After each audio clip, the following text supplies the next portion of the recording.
Όλοι μαζί σαν μια μεγάλη οικογένεια, μέσα σε ένα πανηγυρικό κλίμα και με την παρουσία αθλητών και αθλητριών από όλα τα τμήματα της πράσινης γωνιάς, έγινε στο κλειστό γυμναστήριο του 5ου Γυμνασίου η κοπή της πρωτοχρονιάτικης πίτας της ομάδας.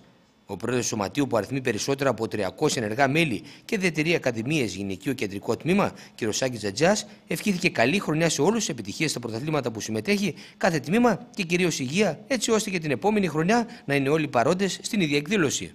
Καταρχήν είμαι χαρούμενος που και φέτος είμαστε πάλι μαζί όλα τα παιδιά εδώ πέρα, οι γονείς. Και φέτος είμαστε πιο πολλοί από πέρυσι. Αυτός ήταν και ένας από τους στόχους. Και είμαστε καλά. Εντάξει, αγωνιστικά πάμε καλά σε όλα τα τμήματα και σιγά σιγά θα πετύχουμε και τους στόχους μας. Παρόν στην εκδήλωση και η προπονήτρια του γυναικείου τμήματος και των τμήματων υποδομής της ομάδας, η οποία βραβεύτηκε μεταξύ άλλων κορυφαίων προπονητών το περασμένο Σάββατο σε ειδική εκδήλωση του Συνδέσμου Ελλήνων Προπονητών Καλαθοσφαίρισης στη Θεσσαλονίκη. Ναι, ήταν μεγάλη τιμή για μένα όντως. Ευχαριστώ όλους όσους ήταν εκεί πέρα και με τίμησαν. Όσον αφορά για τα παιδιά, νομίζω ότι καλύτερος και πιο αληθινός χώρος και πιο καθαρός χώρος από τον αθλητισμό δεν υπάρχει.